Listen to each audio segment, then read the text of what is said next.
नमस्कार, news track में आपका स्वागत है। मैं हूं योगेश मिश्र। हमारे यहाँ एक कहावत कही जाती है, अति का भला न बरसना, अति की भली न धूप, अति का भला न बोलना, अति की भली न चूप।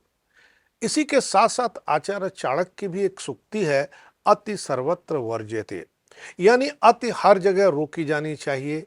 अति यानी जरूरत से ज्यादा, सीमा के पार, क्योंकि अति हुई नहीं कि गड़बड़ी तय है। लेकिन तमाम सूक्तियों, कहावतों, ज्ञान की बातों की तरह अति सर्वत्र वर्ज्यते का भी पालन शायद ही कोई करता है। और इसका मुजाहिरा हमने प्रयागराज महाकुंभ में इस बार बखूबी देख लिया है। इतनी अति शायद ही किसी आयोजन में देखी और सुनी गई होगी। शुरुआत हुई दावों के अति से, इंतजामात के इतने ज़्यादा दावे किए गए, बढ़ा चढ़ाकर किए गए कि मानो अब कभी ऐसा मौका नहीं मिलेगा। माना जाता है कि प्रयागराज की कुल आबादी करीब 20 लाख के आसपास है। 20 लाख में भी ये प्राचीन शहर चरमराता नजर आता है। अब महाकुंभ की बात थी तो करोड़ों की भीड़ आना तय ही था। लेकिन इंतजाम के दावे 40 करोड़ के किए गए। सरकार की माने तो यह संख्या भी 62 करोड़ पार कर गई है। वह भी तब जब यह पहली बार का कुंभ नहीं है।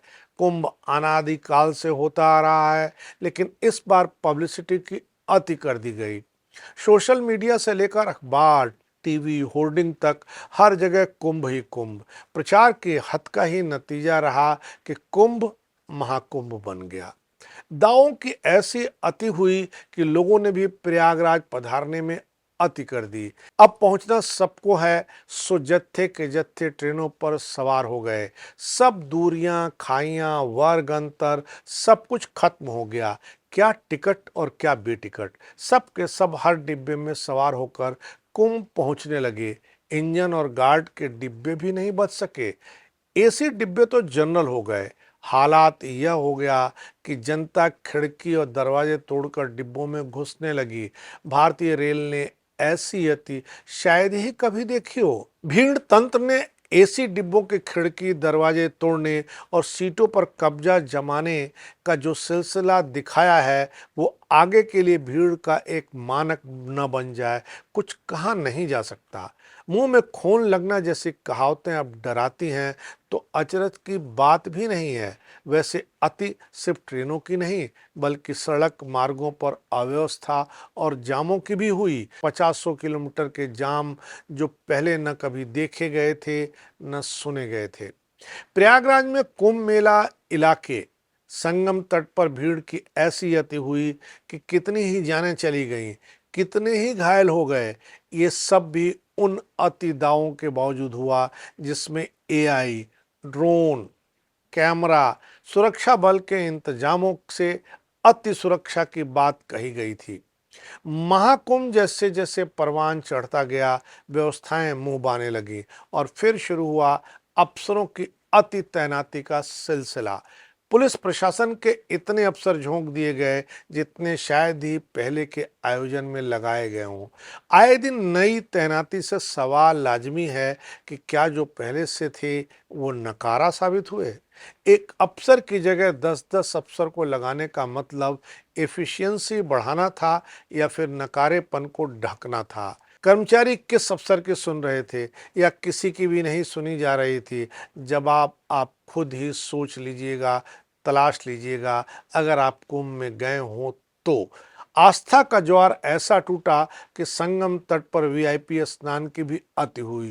रोज का रोज टाइम टेबल आने लगा कि कौन कौन वीआईपी अमृत स्नान लेने आ रहे हैं।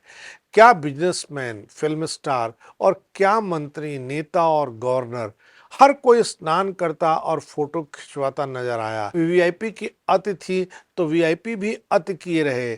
वीआईपी की अलग सड़क पर वीआईपी न सही, उनके परिवारों, रिश्तेदारों, मित्रों की आवाजाही निर्बाध रूप से अति किए रही आम जनता की बात तो वे केवल गतानुगति को लोका का पालन करते रहे।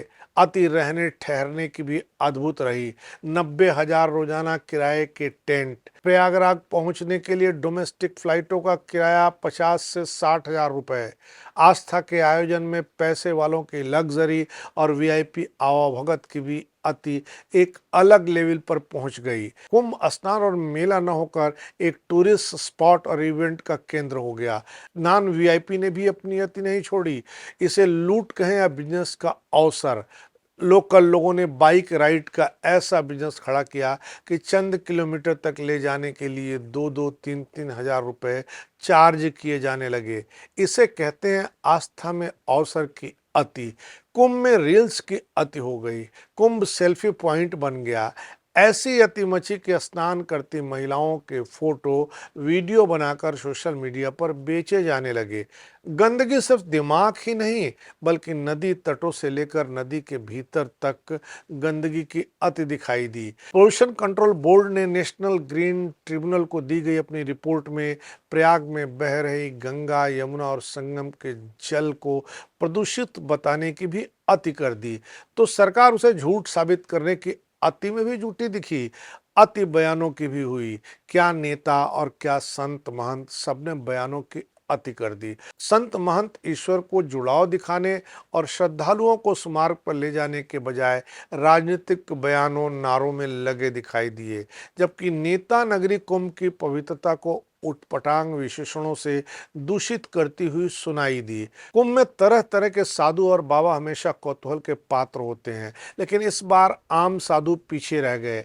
आईआईटी बाबा और माला वाली मोनालिसा जैसों की पब्लिसिटी ने अति कर दी। लगा मानो यही कुंभ के असली पात्र नायक हैं। इस महाकुंभ में हर पक्ष ने अति की। सरकार ने, आयोजकों ने, श्रद्धालुओं ने, अफसरों ने, संतों महंतों ने, विक्रेताओं ने। महाकुंभ के बहाने हर आदमी चमकने और चमकाने में लगा। पुण्य कमाने की भी अति दिखी। पाप धुलने के अति का मंजर अनोखा नहीं रहा। प्रयाग वालों ने हाउस अरेस्ट की अति का भी एहसास किया। श्रद्धा की अति का विस्फोट सिर्फ कुंभ और प्रयागराज की सड़कों तक सीमित नहीं रहा है, बल्कि वाराणसी, चित्रकूट, अयोध्या जैसी जगहों पर समान रूप से पसर गया। हर जगह लोग ही लोग, जिसे देखिए वही 144 साल वाली आस्था से सराबोर। अति यह कि किसी ने यह नहीं पूछा कि 144 साल वाली बात आई कहाँ से। बहरहाल शिकायतें चाहे जितनी हों, ऑब्जर्वेशन चाहे जो भी हों, लेकिन यह अद्भुत है। ऐसा पहले कभी नहीं देखा गया। यह तय है कि अब सैलाब का एक लेवल बन गया है। देखने वाली बात होगी कि आगे क्या क्या होगा। आयोजन बहुत और होंगे, बरस दर बरस होते रहेंगे। लोग भी बहुत कुछ सीख चुके हैं, परीक्षण कर चुके हैं, महसूस कर चुके हैं। अगला लेवल क्या होगा, किस स्वरूप में होगा, देखना होगा, महसूस करना होगा कि इस कुंभ में अति से हम कुछ चेतते हैं, सीखते हैं, या फिर इसी अति को आगे बढ़ाते हैं। इस बार इतना ही। अगली बार फिर मिलेंगे किसी नए सवाल पर नए ढंग से बात करने के लिए। तब तक के लिए नमस्कार।